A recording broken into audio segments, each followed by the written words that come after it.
One Flight Down, basement beer tastings, and a special Christmas edition of our home brews series.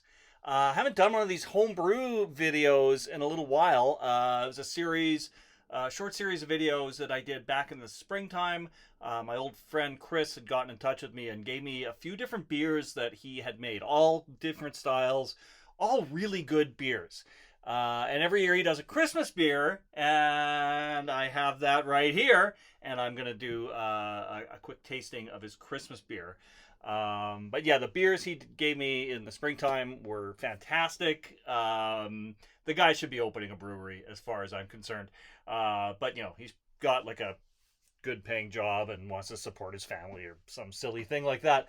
But, you know, his stuff is really good.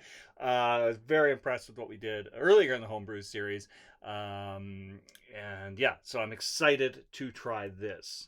Okay, so the beer he made this for this Christmas, I think that he said this is his fourth year making a Christmas beer. This one he calls Guss von Krampus. He made a label. He didn't have it ready on time for my video. So let's just see if we can digitally add that with some magic. There we go. There we go. There's the label. Yes. So if you aren't familiar with Krampus, Krampus is an Eastern European folklore character, basically like a nasty Santa Claus, a Santa Claus who focuses more on the nasty bad kids than rewarding the good kids. There was a movie a few years ago, a kind of somewhat horror comedy. I can't remember who directed it, but it was like a major studio. I think Universal Studios or something put it out, called Krampus. That was a lot of fun, and it kind of brought that character kind of like a more wide audience. So yeah, he made a beer called Guss von Krampus. He said it is around 8% alcohol. It's a double with some additives, but with the 8%, he said that's getting a little closer, like your triple area of beer. So, you know, we might change the name. We don't know. He's workshopping the whole thing. But anyway, it's a double with some different additives. He said the first year he made it, it had chocolate liqueur and triple sec and different spices, including what was there? Was one that was kind of weird. So orange blossom water.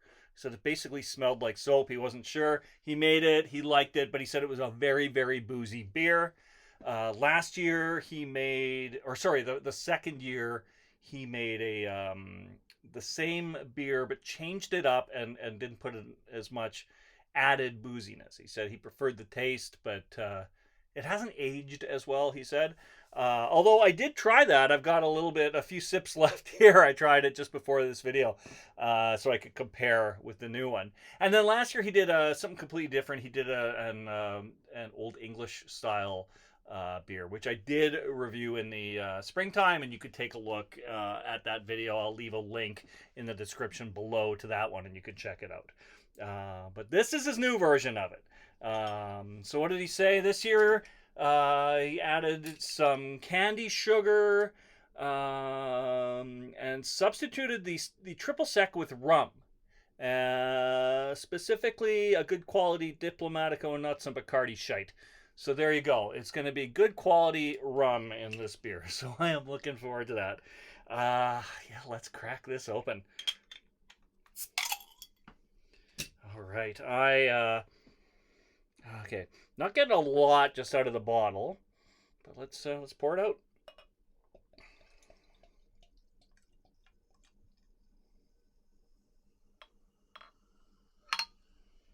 Okay, nice and dark, which is to be expected. All you're getting is like a reflection of me. What do we got here? So like a deep brown. A deep brown is what I would say. On the nose, a little bit of a chocolate note in there. I will say, so the one he did his second year, that he said hasn't aged as well, that one was really chocolatey on the nose and in the taste. This one's not that chocolatey on the nose. I mean, I'm getting that more than anything else, but it's not. Not super strong like the other one was. Let's give it a wee swirl. Oh yeah, yeah, that kind of helps a bit. All right, let's go in for a sip. Oh, wow, that is nice.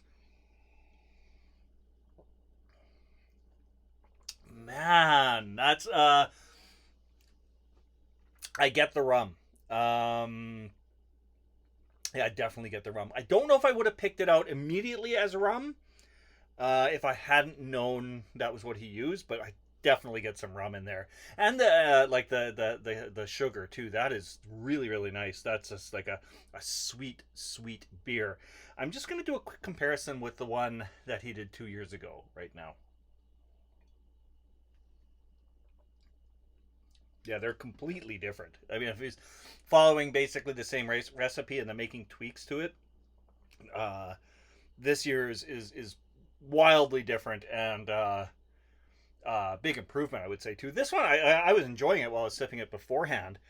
Um, kind of feeling like, oh, maybe I should have done both on the show, but he, specifically wanted me to focus on this, so that's what I did. And like now that I'm comparing them, yeah, the what he did this year is just incredible. I really like this.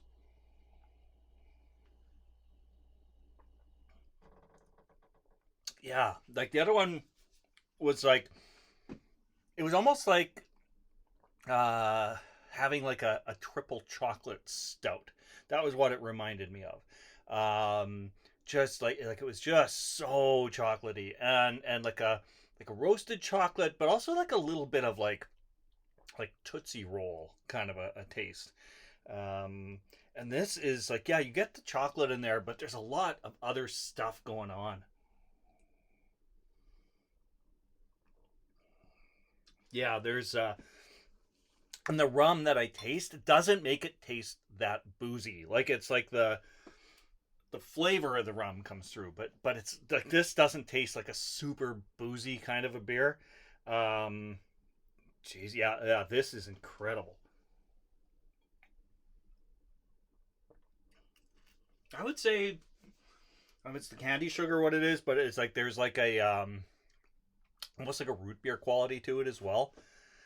Oh man, that is nice. I liked. I mean everything he gave me back in the spring when we did this before, or early summer whenever it was. I mean I liked all the beers. I mean I can't go back in time and do side by side comparisons, but I'd say this may be the best of the beers you've done, Chris. This is incredible. I just love how like every sip's giving me a little bit something more, something different, and I love how it's 8% but doesn't taste boozy. I love the that you get the rum, but you're not like the rum's not knocking you on your ass or anything with its booziness. Probably because you didn't use shite rum is probably what it is. No, that is a damn good beer. Yeah, this is a very merry Christmas for me. All right, thank you all so much for dropping by the Terry Isle Basement Pub today and for checking out this homebrew edition of the show. It's been a while since I've done one of these. If you're a home brewer and you want me to try your stuff, really, I want to keep the homebrew series going. So get in touch with me. Yeah, it's just been a ton of fun. And like the first time around when we did this, I thought, oh, who's gonna want to watch me try somebody's homemade beer? I'm just really just doing this for myself and for Chris as well, and then like people just as many people were watching those as were watching my other videos, so that's kind of fun. So yeah, I'll keep doing these if people have beer that they'd like me to try. I also just want to say too, it's a busy month. I'm doing a lot of content right now. I've got a daily live advent calendar video that I'm doing right up to the 24th. And I've also got my Christmas special, It's a One Flight Down Christmas 2, which is coming up on December 19th. We're going to premiere that at 7 p.m. Central Standard Time. We're going to do it as a premiere so people can watch along with me. We'll comment along. That's commenting. That's how you comment. That's my my symbol for commenting and playing the piano are exactly the same. But yeah, we can watch the show together. I think it'll be a lot of fun. And I'd never done one of those before, at least not intentionally. Oh, technology. It's so fun learning how all this works. Anyways, yes, thank you all so much for dropping by. And check out some of those other Christmas shows that I've got. And we'll see you all again real soon. Cheers.